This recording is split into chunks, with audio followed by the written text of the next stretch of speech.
Welcome back everybody to this week's Tutorial Tuesday. This week we have a very special edition. The day of a launch, we have the new legend, Mad Maggie, the Rebel Warlord. Mad Maggie's passive is the Warlord's Ire, her tactical is the Riot Drill, and the ultimate is the Wrecking Ball.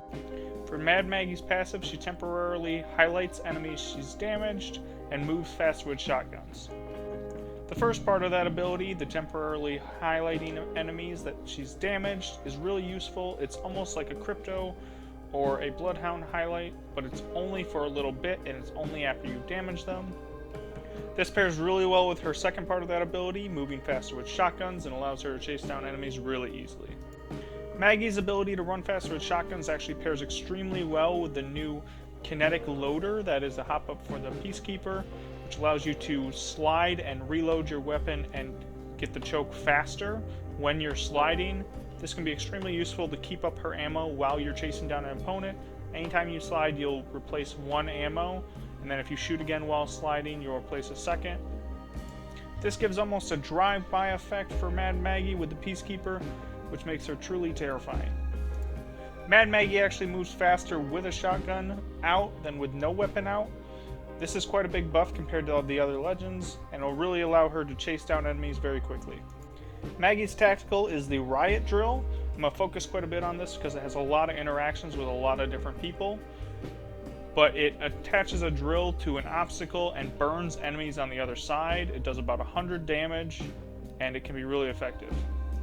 When using this ability, you can see when you're about to shoot it, it'll tell you the depth of what you're trying to shoot for. If it tells you the depth, then it will attach and it will shoot through that. If it doesn't tell you the depth and it tells you unknown, then that means it will not attach, as you can see with Gibby's arm shield here. The Riot Drill will be able to shoot through about 10 meters of depth, and it will easily counter Gibby's best ability, his dome shield, as it'll shoot through that and create havoc and do a lot of damage to the people inside. Something also to note, as you can see here, you can attach it to Crypto's drone and fly it around like a flamethrower. It still does about the same amount of damage, and it won't destroy Crypto's drone, and it can be an extremely useful way to get some damage off on a team before you push them. You can even EMP while it's on the drone to allow the enemies not to be able to move as fast and therefore have easier targets. It does also shoot through caustic barrels, and it'll deal damage to people on the other side. It will also destroy the caustic barrels now that they have health in this new update. It can also have limited use, shooting through Revenant's Totem, Loba's Black Market, and Lifeline's Care Package. However, the most useful things this is going to be used against is Rampart Shields and actual walls.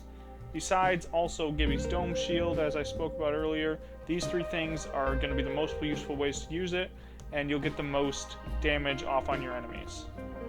While it's not too difficult to avoid the damage on the Riot Drill, it will also allow you to push enemies out of a certain area. If they're huddled up in a small corner or in a room, a small building, you can just shoot it in there and just push them out of that building, making them easier to shoot. Moving on to Mad Maggie's ultimate, the Wrecking Ball.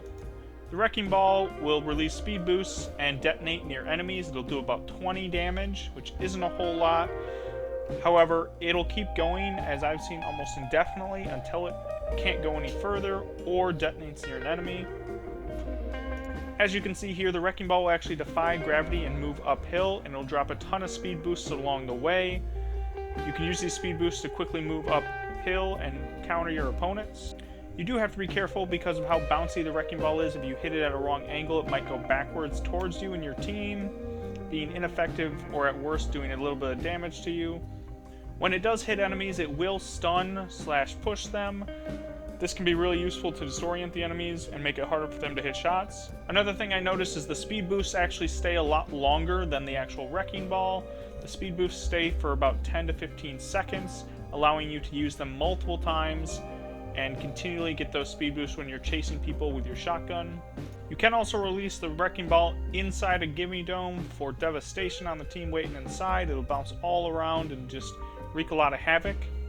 All in all, I think Mad Maggie will be a solid legend because she's going to counter some of those big hitting legends such as Gibby or Caustic. I don't think she's going to be overpowered though. As always, I appreciate you watching this Tutorial Tuesday. If you liked it, like and subscribe, and I'll see you guys next week.